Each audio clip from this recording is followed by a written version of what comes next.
From VOA Learning English, this is the Education Report in Special English. Drexel University in Philadelphia, Pennsylvania, is more than 120 years old. In 2009, the university opened Drexel University, Sacramento, in California. 11 international students were part of the first class at Drexel University, Sacramento. Today, 32 international students are at the school, and they are all from China.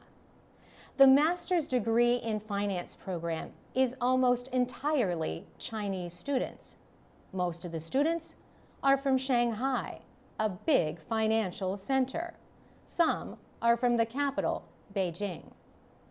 Sandra Kirschman is executive director at the university. She says a master's degree in finance is very attractive and a top degree in terms of return on investment. Drexel University started its master's degree in finance program in Philadelphia. Sandra Kirschman says it became popular with Chinese students from Shanghai and Beijing, and they told their friends. The Philadelphia campus has finance students from other countries as well. But Sandra Kirschman says the Sacramento program may appeal to Chinese students because the West Coast is closer to China and a gateway to the Pacific Rim. The courses are taught in English. She says students must do well on the TOEFL, or test of English as a foreign language, to be admitted to the university. The 18-month program costs about $55,000. International students pay full tuition. Sandra Kirschman says this helps the nonprofit university balance its budget and offer financial help to American students. Drexel's Sacramento location currently accepts only graduate students, but an undergraduate business program will start in the fall of 2013. For VOA Learning English, I'm Carolyn Persutti. This is the VOA Special English Education Report. The word cabaret brings to mind images of singers in nightclubs, or maybe Liza Minnelli performing years ago in the movie Cabaret. What the word does not bring to mind is college dormitories, dining halls, and early morning classes. But for the past 8 summers, hopeful singers have come to the International Cabaret Conference at Yale University. Think of it as a cabaret training camp in New Haven, Connecticut. The artistic director is Irv Rabel, a club owner in New York City. He says cabaret is a deeply emotional experience for a singer. Learning how to touch the heart of the audience may be the main goal of the conference. But the students also learn how to dress and do their hair and makeup. And they learn about sound, lighting, and marketing. The 38 students this year were ages 16 to 66. They came from all over the United States and other countries. Harold Sanditon is from the state of Oklahoma. He began his professional life as an investment banker. Then he became a theater producer for 20 years in London. Then he gave that up 3 years ago to start singing, which is what he wanted to do in the first place, but he never had the confidence. Harold Sanditon and his classmates had the chance to spend 9 days working with top music directors and cabaret artists.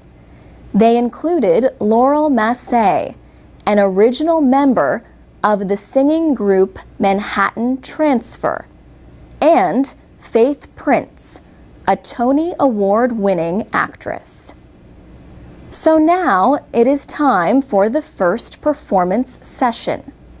Mr. Sanditon tries his own version of a Beatles song. Faith Prince likes it, but she tells him not to close his eyes while singing. Mr. Sanditon nods his head in agreement and tries again. His classmate, Lindsay Sutherland Bowl, is a singer from Vancouver, Canada. She trained in opera, but she changed her mind and became interested in cabaret singing. The teachers think she sounds too theatrical at times. They work with her through a week of 14-hour days. Ms. Bowl says it is not just about singing. It is all about storytelling. While she knew that before, she understands that at a much deeper level now. On the last night, all the students have 3 minutes to show what they have learned in front of a paying audience. The concert is called Cabaret Stars of Tomorrow. And that's the VOA Special English Education Report.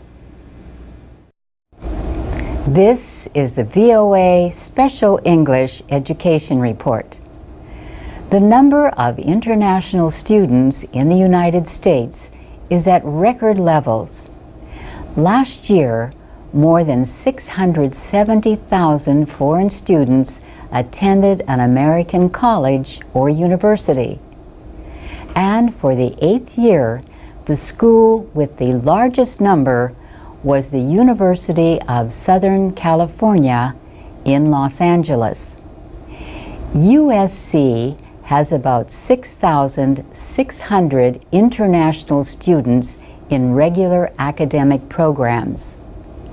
1 in 4 graduate students and 1 in 10 undergraduates come from other countries. In a special class, international students meet with American students and learn about American life, says instructor Vincent Vigil. He says, we are able to have them interact with American students, but then also ask them any sort of simple questions that you may ask another person. What do you like to do for fun? Why did you choose USC? What do you do on the weekends? Just simple things, so that way they get to understand what it means to be an American student. Sports fans know the University of Southern California for its athletics, but students say they come for the strong academic programs. The university's ties are strongest with Asia. Tony Tambaskia, director of the Office of International Services, says USC actively seeks international students. He says, we currently have students from about 115 different places of origin around the world. India is first with over 1,500 students. We have almost as many from mainland China.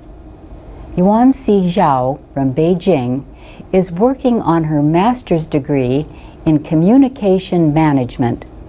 She says, I have lots of friends that came to USC. That is the main reason I wanted to come. Some students come to study business or liberal arts, or to attend the university's highly rated engineering school. Indian engineering student Rahul Kola says the international student population was part of the school's appeal. California's climate is also appealing. Foreign students not only give schools more applicants to choose from, they also provide money. Undergraduate students from other countries usually pay full tuition at American colleges and universities. Only a small percentage receive financial aid. And that's the VOA Special English Education Report. Check out our Foreign Student Series for those interested in studying in the United States. Click on the link at voaspecialenglish.com. This is the VOA Special English Education Report. For years, the University of California, Los Angeles has done a national survey of first-year college students. Some questions in the freshman survey relate to emotional health and stress. Last year, 29% said they often felt overwhelmed by all they had to do in their last year of high school. That was 2 percentage points higher than the year before. There was a big difference between men and women. Almost 40% of women reported feeling that level of stress, compared to just 18% of men. Deborah Stipek is Dean of the School of Education at Stanford University in California. She says a lot of students are under too much pressure from parents and schools. They are not enjoying what can be the incredible satisfaction of learning and developing understandings and skills.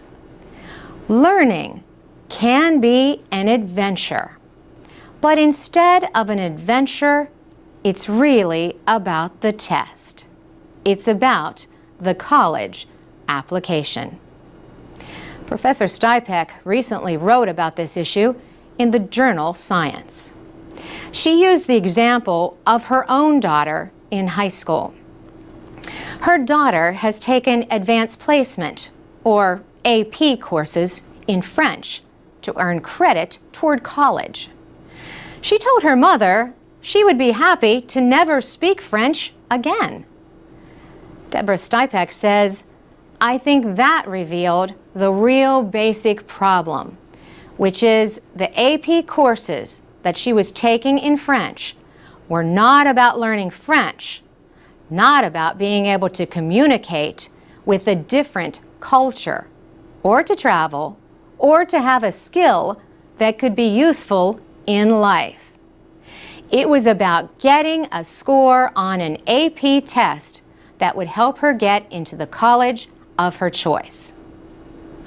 She works with schools to do yearly surveys of students to find out their sources of stress and anxiety and get their ideas for supportive policies. We've gone into schools where they say, "This isn't a problem." And then they do a survey of the students, and they are just blown away by what they get back from the students when the students are actually asked. In 2009, a documentary film looked at the pressure on many students to succeed in school and in lives busy with activities and homework. The film is called Race to Nowhere. Deborah Stipek, who was interviewed in the film, says it shows that many students today are not experiencing the joys of learning. They feel under enormous pressure to perform. Perform, she says, as opposed to learn. For VOA Special English, I'm Carolyn Prasuti.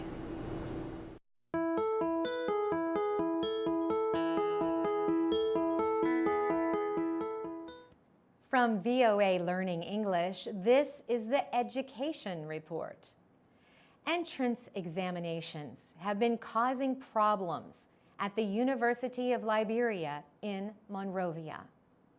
The exams help to decide whom the university will accept as a student. The trouble began after an education specialist, James Dorborjala, was named to direct and administer the testing. Recently, about 25,000 high school students took the test, but failed. Mr. Dorborjala says he and his team want to show that a fair examination can be held. He says some Liberians think they cannot enter the university unless they make a financial gift in return.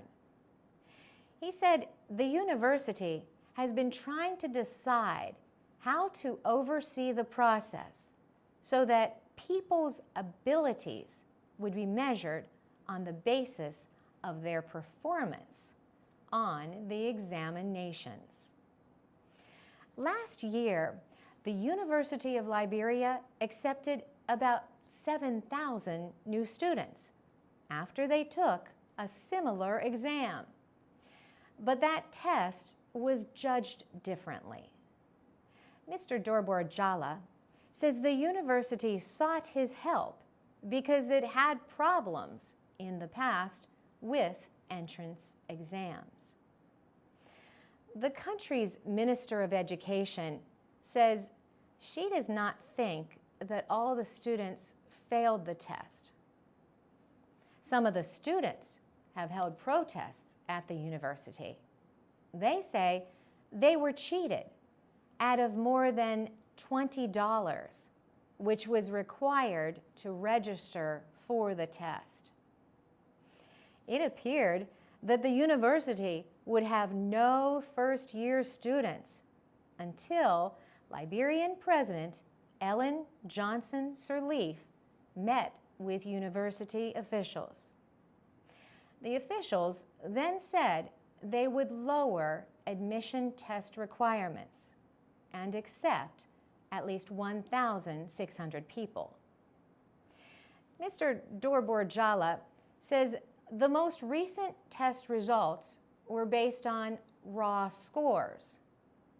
A raw score does not take into account how well individuals perform within a group of students. For VOA Learning English, I'm Carolyn Prasuti.